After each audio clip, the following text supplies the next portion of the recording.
Look out, superheroes out there.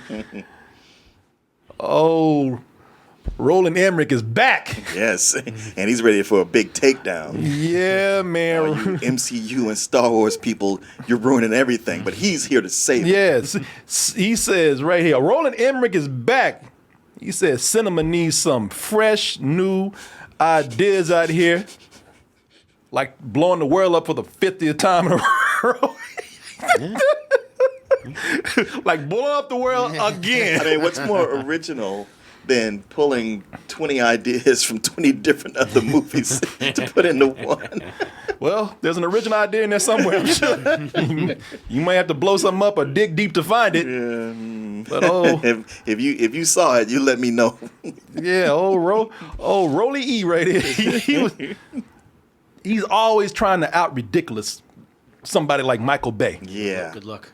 He's always had this ridiculous competition with Michael Bay. This kind of out stupid Michael Bay. Right. And you know what? I'll give it this. I think old Roland Emmerich might have the edge because Roland Emmerich is like, you know what? Because Michael Bay was just blowing up cities. You know, he was always out there. Look! I blew up this famous skyscraper. Look, I blew up this famous city right here. And Roland Emmerich's just kind of like, anybody can blow up a city. Shit, you and I can do that, Martin. Anybody can blow up a city. He's like, yeah, I'm blowing up the world. The world. Several times over. Yeah, is this his third blow up the world? It's like his fourth or something. Yeah. Yeah. You threw a rock at Earth. That's cool. Well, bitch, I'm gonna throw the moon at Earth. Yeah, he's pulling a Thanos. Yeah. Pull the moon down.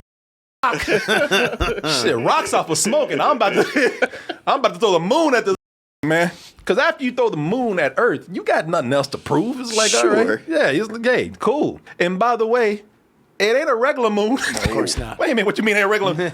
Fucking moon is man. No, it ain't a regular moon.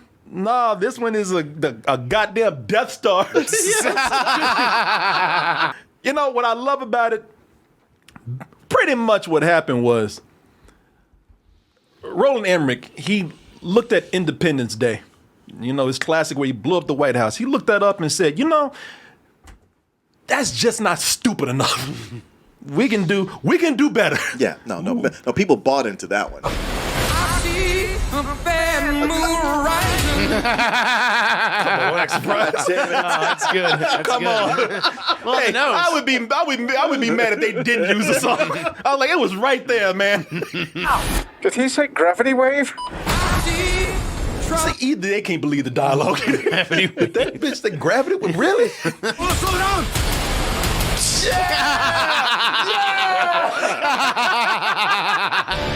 It's on airplane mode. Shut up. It's done. Oh man. Well, people, you know. 2 hours of fun. Yeah, I'm looking at this right here, people. I mean, y'all saw what we saw. This shit is crazy. We talk about how this movie gets insane or it's out there and outlandish. And what you need to know is that it doesn't start that way. It starts out as a simple, hey, we got to stop this thing that's happening in space. It's a disaster movie. It's a simple, over-the-top disaster movie. Nothing really to speak about. Dialogue's kind of bad or very bad at times. But you go like, all right, this is, it is what it is, and we'll get over it. And maybe about 45 minutes or an hour in, when you think you've settled on it, that's when it kicks into high gear. You being nice. 45 minutes. Shit, with me, it's about 45 seconds before this shit got crazy. We got Patrick Wilson, who plays Brian the astronaut. And he and Halle Berry are NASA astronauts doing what astronauts do. You know, they just chilling in space. Looking for something to do. Just hanging, shooting the shit in space. Suddenly, Brian is attacked by a swarm of particle effects from early 2000s. Did you notice how they pulled a Jurassic Park in this movie? Oh, yeah. I'm going to talk about that in a minute. Yeah, people, your man Brian gets attacked by particle effects, the likes of which have not been seen since 1999. ever do. See, I told you, just chilling. You know, they just out there just fair hanging. enough. Just having a good time. Yeah, they went out to space to listen to Toto, man. Shit, no wonder the moon was attacking us. Shut up! Yeah, Shut up!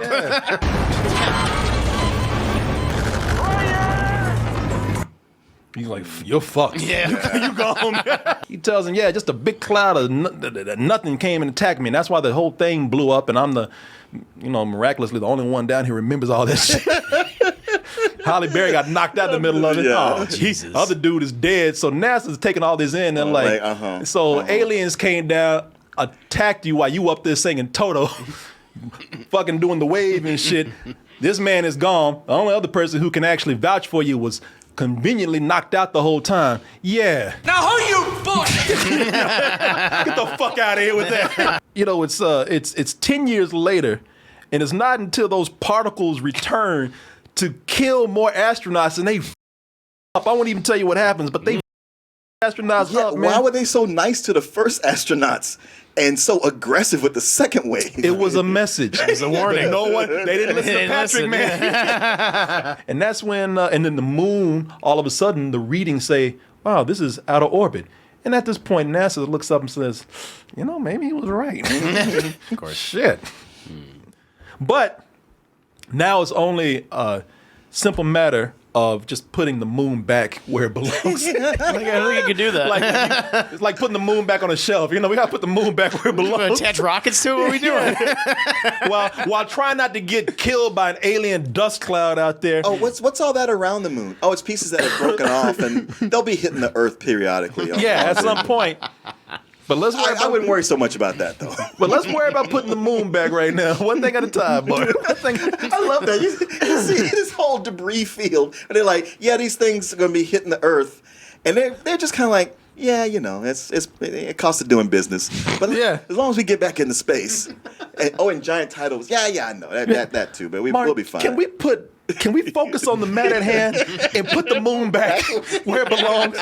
We'll worry about all this other shit later, man. Let's put the moon back where it belongs. Thankfully, the conspiracy nuts out there were right. Especially this man, Sam from Game of Thrones. I forgot what his name was. KC is his name. Him and his cat, Fuzz Aldrich. Right here. Fuzz Aldrich. You know what? Name that cat Fuzz Aldrin. That's the best thing in the movie. That actually is funny. writing was, I was like, okay, that was clever. That was actually and they were clever. Like, what did you say? I said that was a clever name. All right, we got one. Boys, everybody stop working. Yeah. But turns out he's our man who's going to help us put the moon back where it belongs, while also us asking the moon this whole time, Moon, why you been lying to us? You're not the moon that we know. Yeah, man. This is an asylum movie or any one of those movies that's released by a company that's doing cheap knockoffs of other movies. Years ago, tell you what, this movie, this would have taken the premise of Armageddon. Sure. Right. Except that Asylum, if they had done this, it would have cost them like $100. And they would have filmed it over the course of 2 weekends. In 2 weekends. What we got here, this is an Asylum movie or the like that's given a $150 million budget. If you ever want to know what $150 million worth of stupid look like, that's it right here.